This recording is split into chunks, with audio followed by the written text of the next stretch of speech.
So thanks a lot. Good afternoon. It's a pleasure to be here today, and we're very excited to introduce a new technology that we developed in the past 12 months using JavaScript, Node.js, and some module with Wi-Fi and Bluetooth connectivity that allow us to have the IoT connected with the JavaScript. I just make a quick introduction about myself. My name is Federico, and I'm running a global startup named Dog Hunter. I'm the little guys over there on the mountain and with my two daughters, and we have a global startup based in US, Taipei, and Switzerland, and we build the Wi-Fi modules. We are here today to explain a little bit about our open source project named LininoIO. The philosophy behind the LininoIO project is basically to bring the hacker community and the maker community all together. So we are building a gateway that allows the hackers that write apps on the web to talk with the makers community that usually write software for the real things, switch, light controller, and stuff like that. So what is LininoIO? LininoIO is an open source project based on an ecosystem. So we build the hardware, we build the Wi-Fi and Bluetooth modules. We write the open software that allow us to use a JavaScript to interact with the microcontroller. And we write also the open cloud software that allow the user to interact with the cloud. We call this project LininoIO. We have LininoOS, LininoIO, and LininoJS. And we call that Linux for IoT. So what we are trying to do, we build several modules, several hardware. That one of the modules is the Chihuahua. That is basically a small, I will show you later, a small module with Linux built in. And we build this module in any devices that has an MCU. So basically, we bring the powerful Linux inside the MCU. As you can see here, we have a full Linux OS with a package manager, Wi-Fi connectivity, and we build this module inside the Atmel MCU, Freescale MCU, STM MCU, and any generic MCU. And we transform these dumb devices in something that we call smart devices connected all together with Wi-Fi and Bluetooth. So how we do that? The classic approach is basically to write code for the MCU and then to find a library or gateway that allow you, the Linux, to talk with the MCU. We built something different. We basically took the MCU directly inside the Linux part. And then all the features of the MCU, that should be analog devices, GPIO, PWM, S2C, SPI, are part of the Linux part. So basically, they are all together in just one core. So what we are able to do here is to keep the MPU for Apache, for JavaScript, Node.js, and still use the MCU for the real-time application. And we do that not only on the wired space, but also on the wireless. So in other way, any module that is connected on our network export the features on the Linux OS.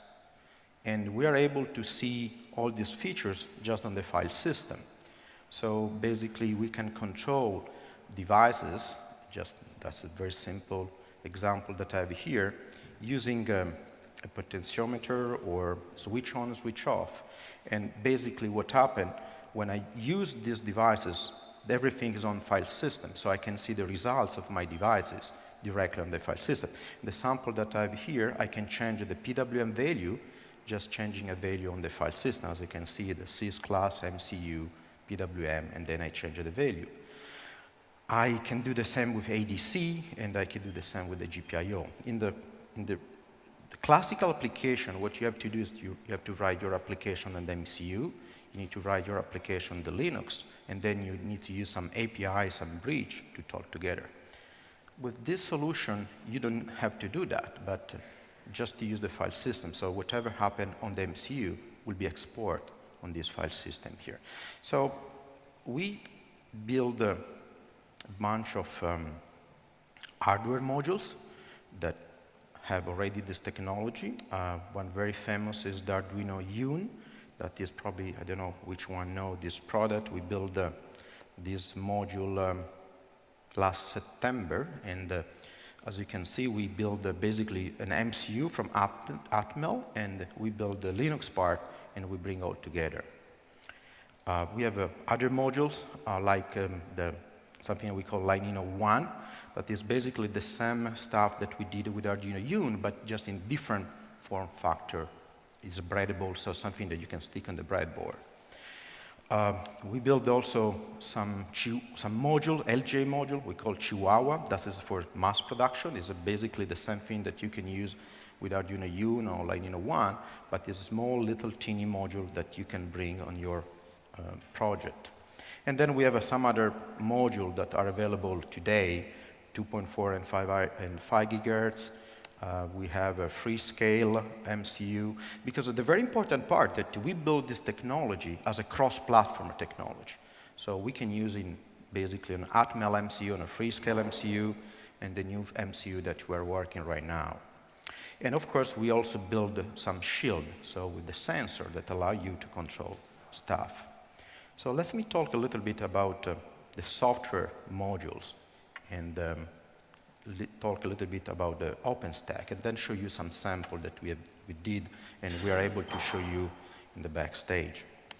So basically we have two modules, the hardware, that is the Linux part, and then the MCU part.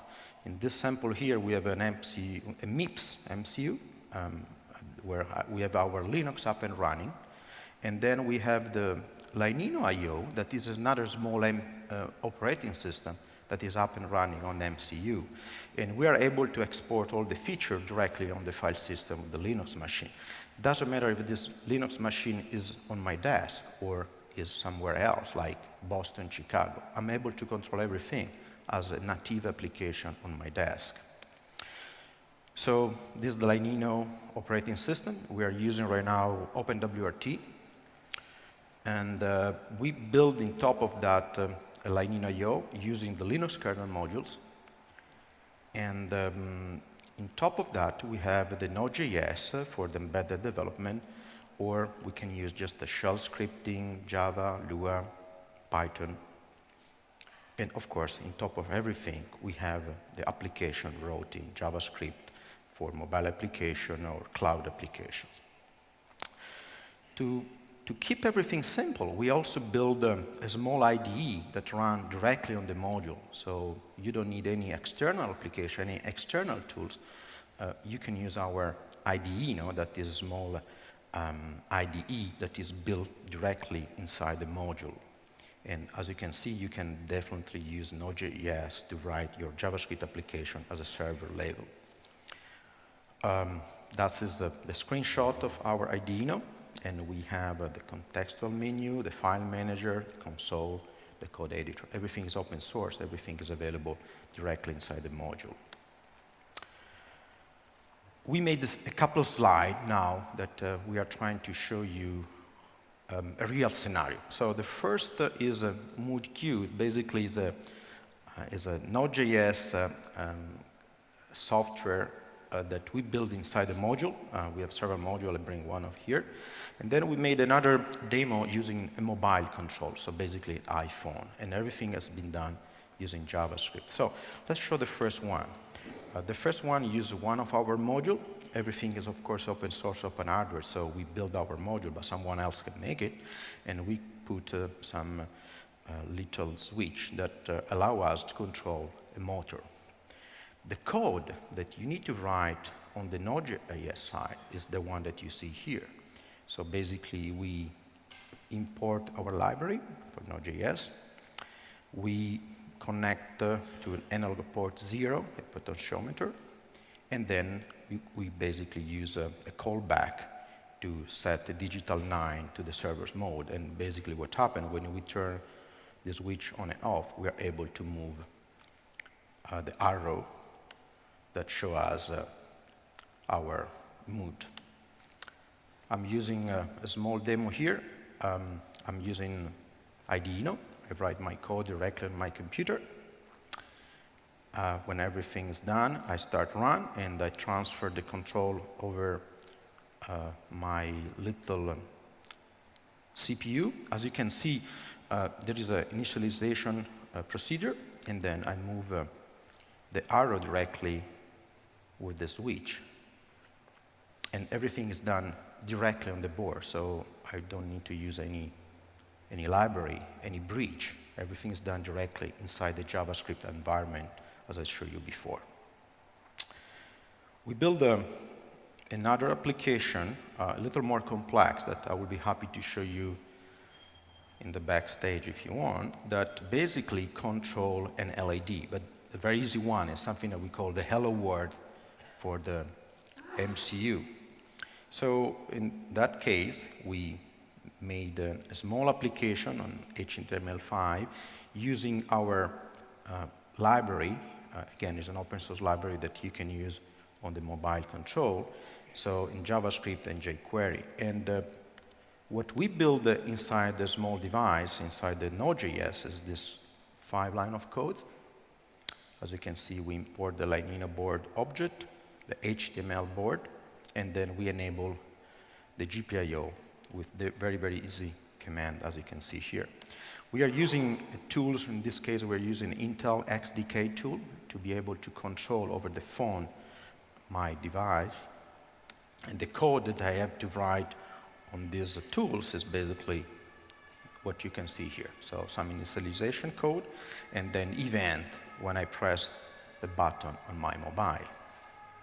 And this is the demo.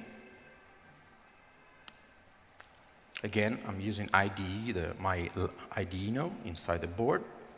I wrote the code, I press run, and I transfer the control now to my mobile application that will be able to control my device. The one that we're using right now is Linino, but we can use Linino 1, but we can use the Arduino Uno or any other modules. Again, it's an open source, so we can put this code to any other Linux platform. Or it should be your TP-Link router, whatever. The software that you're using now is Intel XDK that allows us to have an application for an iPhone in a very easy way, so we don't need to apply to put our application in the Apple App Store. So that's why we use this. So it's Intel XDK. It was a company that has been recently acquired from Intel. And very easy stuff. We have now, this is very, very simple application. You can say, hey, we saw that many, many times. Well, the difference is that I don't need to take care about the microcontroller. The only thing that I need to do is write a JavaScript application that will play with a file system, the Linux file system. You can play, as you can see, on the same desk, but he can run remotely. The last part of our software structure is the cloud, and that is something that we are going to announce in the next week in New York in the Maker Faire. And basically, we're building a system provisioning platform that allows to have a control over the cloud. Everything is open source, so you can eventually build your own cloud to control your hardware. The provisioning platform, we are working to build a special NPM library just for Linino. We are using MIPS technology right now, and sometime we need to recompile the library, and in our small module we don't have the power enough to do that, so we're doing directly in our servers. We are working to have an ecosystem that allows us to take all these modules, connect it all together. And of course, we're bringing this technology also to other devices, Raspberry Pi, BeagleBone, and the new board from Qualcomm, or just the recently one that has been announced from Intel, the 8001. I don't know if you're familiar with this. It was a very short introduction. I hope you enjoy I hope you will, if you have any question, I will be more than happy to show you in more details what we have done. And I just want to say thank you for your time and your patience today. Thank you so much.